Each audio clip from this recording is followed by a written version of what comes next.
Ex CM ఇప్పుడు ఈయన జగన్మోహన్ రెడ్డి ఏదేదో మాట్లాడుతున్నారు, ట్వీట్లో ఏదో పెడుతున్నారు, రేపు కూడా వస్తారు అంటున్నారు.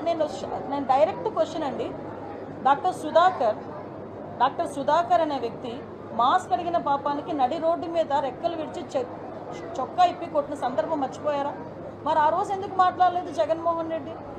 ఆ రోజైతే భావ స్వేచ్ఛా ప్రకటన, ఆ రోజైతే అదే చంద్రబాబు నాయుడు గారు అమరావతి చూడటానికి వెళ్తే బస్సు మీద రాళ్ళు ఇసురుతూ ఉంటే ఆ రోజు ఎందుకు రాళ్ళు ఇసిరారంటే భావ స్వేచ్ఛా ప్రకటన అని మాట్లాడారు.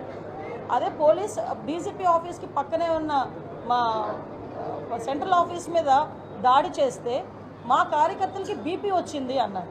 ఇవన్నీ ఎక్స్ సీఎం మాట్లాడిన మాటలే కదా.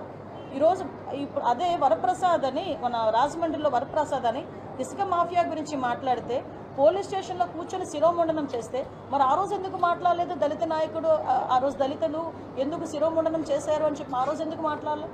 ఆ రోజు ఎందుకు వరప్రసాద్ ఇంటికి వెళ్ళి పలకరించలే? ఆ రోజు ఎందుకు డాక్టర్ సుధాకర్ ఇంటికి వెళ్ళి పలకరించలే? ఆ రోజు ఎందుకు ప్రవీణ్ ఇంటికి వెళ్ళి పలకరించలే?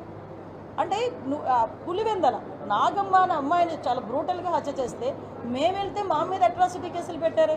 మరి పులివెందల నియోజకవర్గంలో నాగమ్మ ఇంటికి ఎందుకు ఆ రోజు జగన్మోహన్ రెడ్డి వెళ్ళే?